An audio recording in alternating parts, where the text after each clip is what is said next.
নমস্কার বন্ধুরা, নিউ উমা কিচেনে সবাইকে অনেক অনেক স্বাগত জানিয়ে আজকে আবার একটা নতুন রান্নার রেসিপি নিয়ে এসেছি। দেখুন, আপনাদের ভালো লাগবে। আজকে আমি তৈরি করব চিকেনের রেসিপি। এই চিকেনটা আমি একটু নতুন ধরনের রান্নাটা করব। ভিডিওটা প্রথম থেকে শেষ পর্যন্ত দেখতে থাকুন। তাহলে চলুন আমি রেসিপিটি শুরু করি। প্রথমে আমি আলুতে লবণ হলুদ দিয়ে আলুটা আমি ভালোভাবে মাখিয়ে নেব।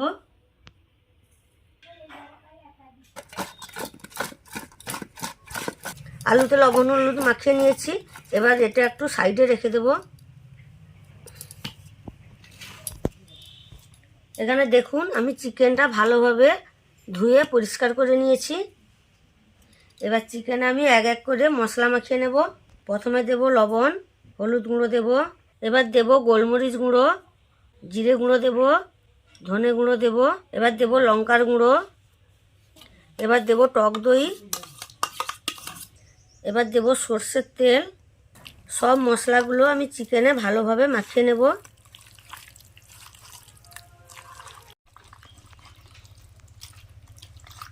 এই মাংসটা আমার ছেলে আজকে নিয়ে এসছে, খুব ভালো মাংসটা নিয়ে এসছে। এই দেখুন, লেগ পিসগুলো দেখুন কত সুন্দর নিয়ে এসছে।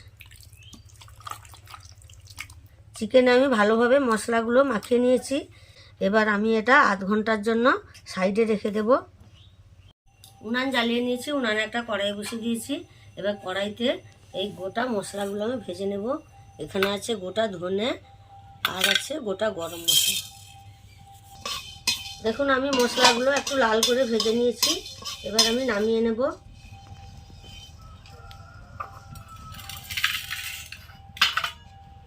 এটা একটু ঠান্ডা করে আমি গুঁড়ো করে নেব। গরম অবস্থায় গুঁড়োটা করব না। কড়াইতে দেবো সর্ষের তেল। তেল গরম হয়ে গেছে। এবার আমি আলুগুলো ভেজে নেব।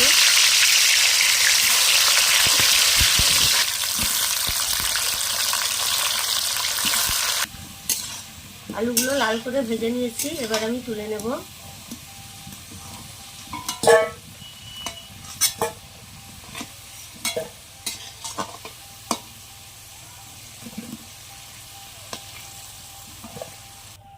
এবার কড়াইতে দেব গোটা জিরে, অল্প একটু চিনি দেব।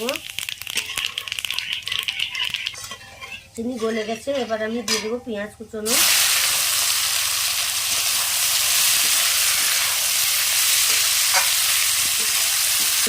পেঁয়াজটা গলে যাওয়ার জন্য এখানে এক চামচ লবণ দিয়ে দেবো।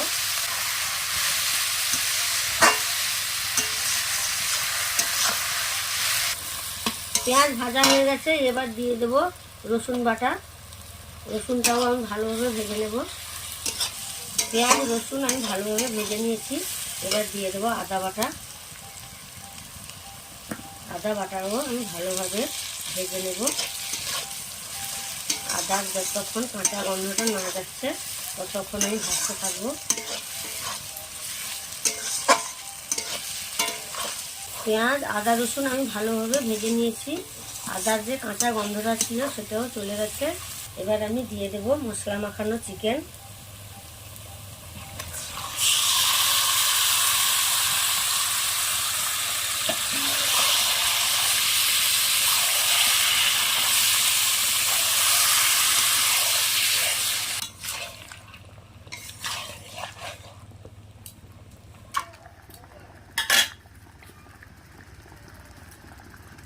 চাপা দিয়ে দিয়ে চিকেনটা আমি ভালোভাবে কষে নেব।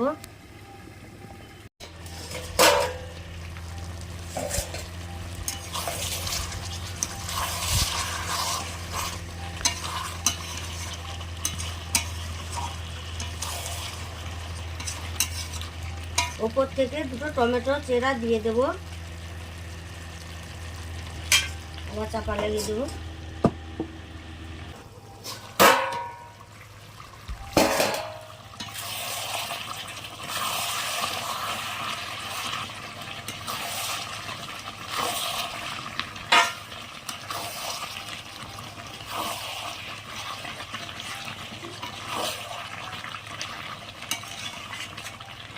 ভেজে রাখা আলুগুলো দিয়ে দেব।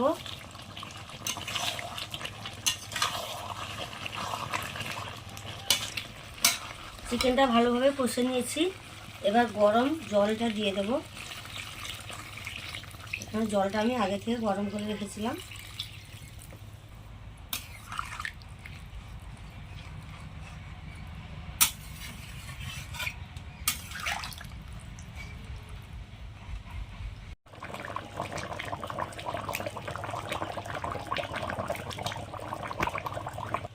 চিকেনটা ভালোভাবে সেদ্ধ হয়ে গেছে, তরকারিও আমার হয়ে গেছে।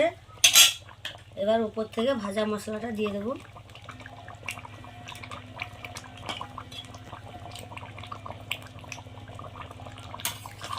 ভালো করে মিশিয়ে নেব।